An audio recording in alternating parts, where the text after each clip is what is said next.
Assalamualaikum warahmatullahi wabarakatuh. Selamat siang semuanya. Mohon izin rekan-rekan, izin Ibu dosen izin menyampaikan terkait PPT kami dari kelompok 2 yang beranggotakan Amanda Sasya Bagaskara, Kurnia Sandi Satya Putra, Muhammad Pangeran Albiru, dan saya sendiri Wanda Ujaya Asmara. Di sini kami dari kelompok 2 akan menjelaskan mengenai aspek ekonomi dalam analisis kelayakan proyek.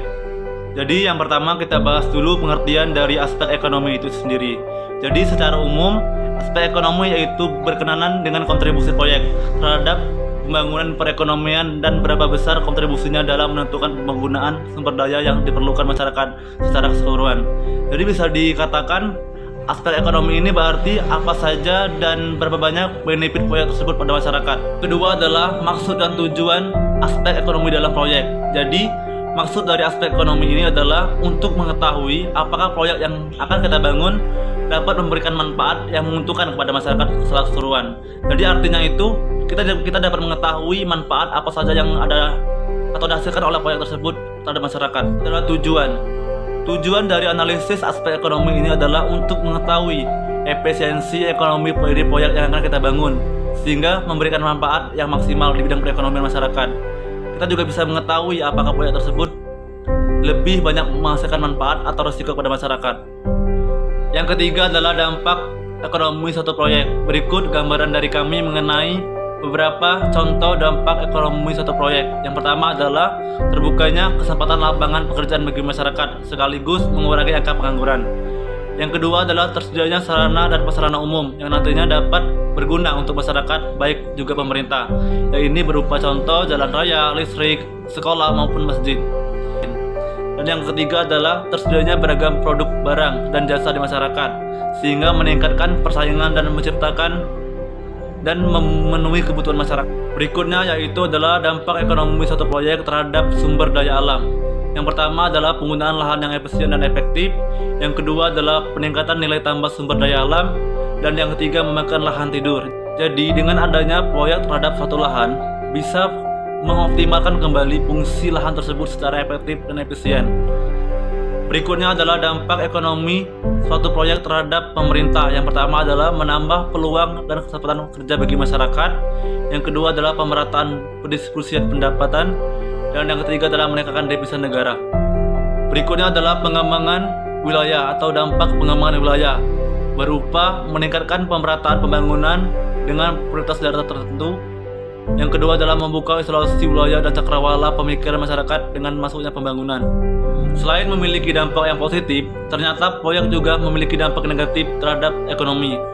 Berikut diantaranya adalah eksploitasi sumber daya alam yang berlebihan, maksudnya bekerja dari luar yang mengurangi kesempatan atau peluang bagi masyarakat sekitar.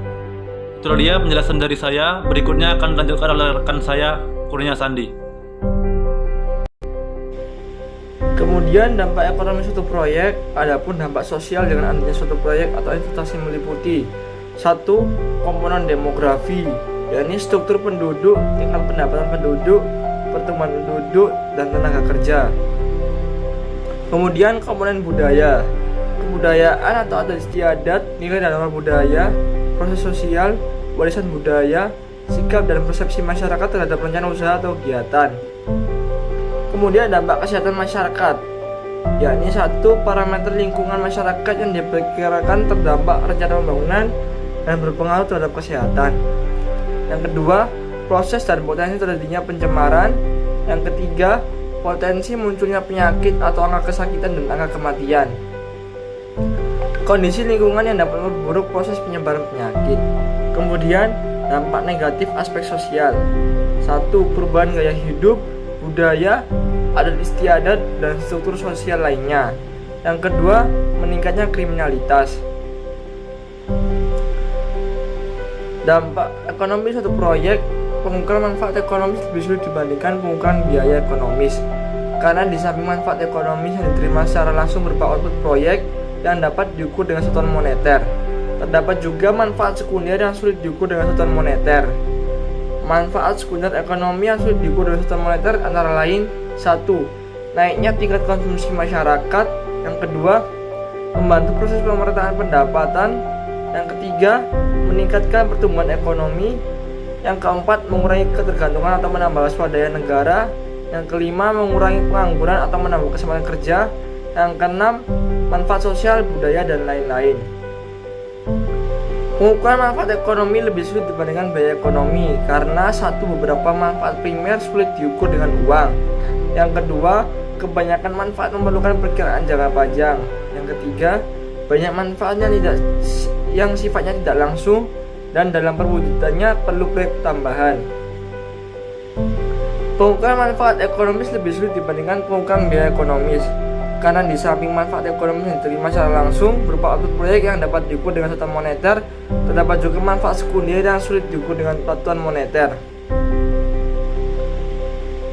Manfaat sekunder ekonomi yang sulit diukur dengan satuan moneter antara lain: satu, naiknya tingkat konsumsi masyarakat. Yang kedua, membantu proses pemerataan pendapatan.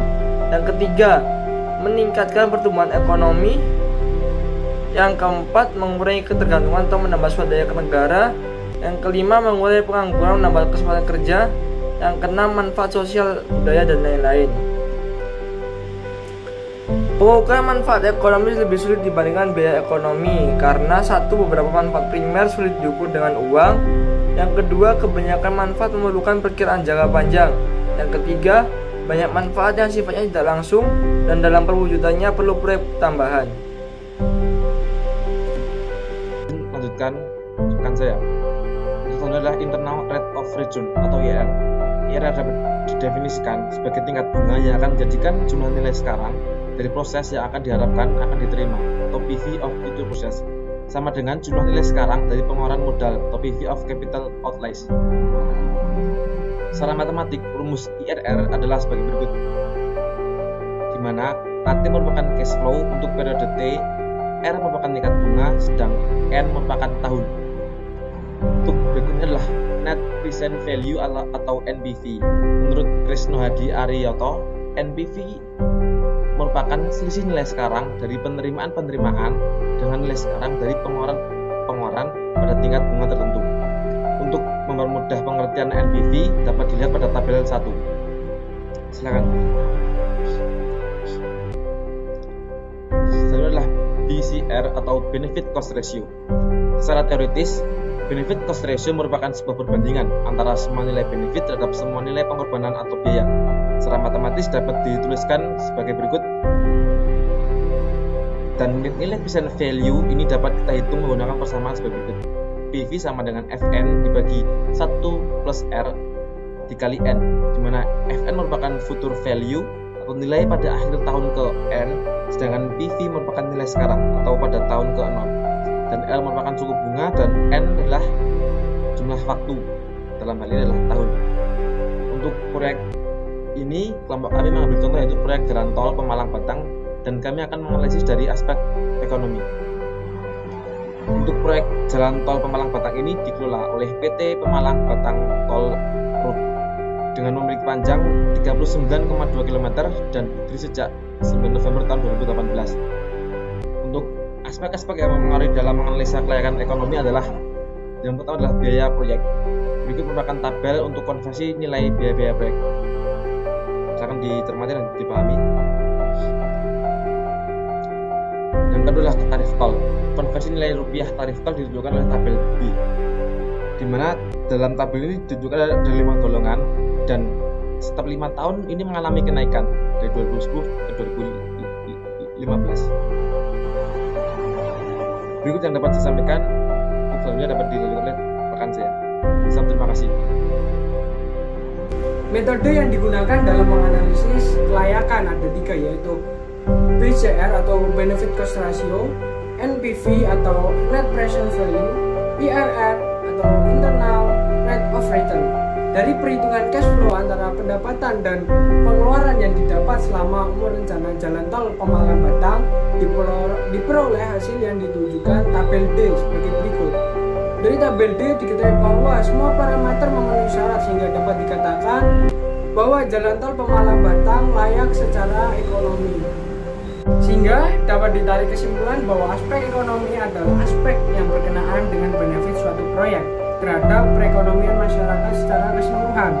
Dampak aspek ekonomi pada masyarakat bisa dilihat dari terbukanya kesempatan lapangan pekerjaan, tersedianya sarana dan prasarana, dan tersedianya beragam produk barang dan jasa di masyarakat. Kemudian kesimpulan dari proyek tol Pemalang Batang, kita dapat memperoleh yang pertama adalah berdasarkan perhitungan NPV yang didapatkan bernilai positif sebesar 4 triliun sekian. Yang kedua, berdasarkan perhitungan benefit cost ratio didapatkan nilai lebih dari 1, yaitu sebesar 1,787. Yang ketiga, berdasarkan perhitungan internal rate of return atau IRR didapatkan nilai sebesar 23,226%. Kemudian, berdasarkan perhitungan payback period didapatkan pengembalian terjadi dalam kurun waktu 8 tahun 7 bulan 16 hari yang masih berada dalam umur rencana 30 tahun. Kemudian berdasarkan perhitungan NPV didapatkan NPV 0 pada waktu 13 tahun 7 bulan 23 hari yang masih berada dalam umur rencana 30 tahun. Dengan demikian, jalan tol Pemalang Batang secara finansial layak untuk dibangun. Demikianlah penyampaian dari kelompok kami. Kami ucapkan terima kasih. Wassalamualaikum warahmatullahi wabarakatuh.